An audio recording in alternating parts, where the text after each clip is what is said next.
नमस्कार दोस्तों, बहुत बहुत स्वागत है आपका डेली न्यूज़ इंडिया 1.0 में। रफाल की यानी कि मरीन रफाल की डील खटाई में पड़ती हुई नजर आ रही है। 63,000 करोड़ रुपए की डील 26 एयरक्राफ्ट की। मुझे लगता है कि भारत ये सौदा रद्द कर सकता है, लेकिन रद्द करने के बाद आईएनएस विक्रांत के ऊपर कौन से एयरक्राफ्ट आएंगे? शायद भारत एक नई चॉइस के बारे में सोच रहा है।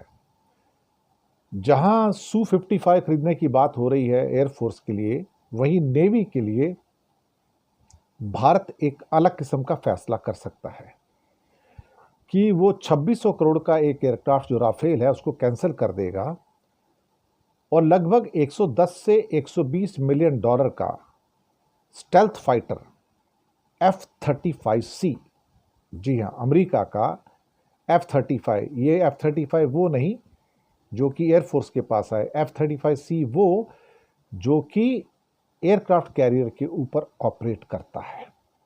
ये एयरक्राफ्ट जो करीब करीब 110 से 120 मिलियन डॉलर का है, इसको F-35C लाइटनिंग कहते हैं। ये 5th जनरेशन स्टेल्थ फाइटर है और ये एयरक्राफ्ट कैरियर के लिए बनाया गया है। स्टेल्थ कैपेबिलिटीज़ है, मल्टी रोल कैपेबिलिटीज़ है और मुझे लगता है कि हो सकता है कि ये भारत यहाँ पर एक इम्पॉर्टेंट डिसीजन लेके अपने एयरक्राफ्ट कैरियर के लिए जो F-35 का जो मरीन वर्जन है, जिसकी कीमत करीब करीब 800-900 हज़ार करोड़ तक जा सकती है, उसके बावजूद ये राफेल के 2600 करोड़ के ईच एयरक्राफ्ट से बहुत सस्ता पड़ेगा।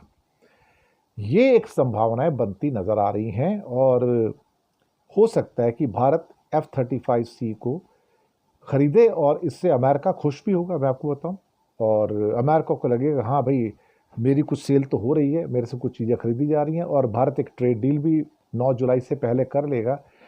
मुझे लगता है कि राफेल को कैंसिल करके एक डील भारत अमेरिका के साथ नॉर्मल F-35 तो नहीं लेगा, जहाँ तक मेरा अनुमान है, उसकी जगह तो Su-57 या रशिया से लेगा, लेकिन एयरक्राफ्ट कैरियर के लिए एक पॉसिबिलिटी जो इमर्ज हो रही है वो ये हो सकती है कि इंडिया उसके लिए 25-30 जो है F-35C लाइटनिंग 2, उसका एयरक्राफ्ट का नाम है F-35C लाइटनिंग 2, और उसके साथ में हो सकता है कि एक twin engine bomber F-18EF super hornet भी खरीदे। ये दो पॉसिबिलिटी इस टाइम हमें बहुत ज़्यादा स्ट्रांग नज़र आ रही हैं कि नेवी को ऐसे ज़्यादा स्ट्रांग किया जाएगा। लेट्स सी व्हाट हैपन्स, लेकिन ऐसे अनुमान है हमारे कि ये हो सकता है। शुक्रिया आपका।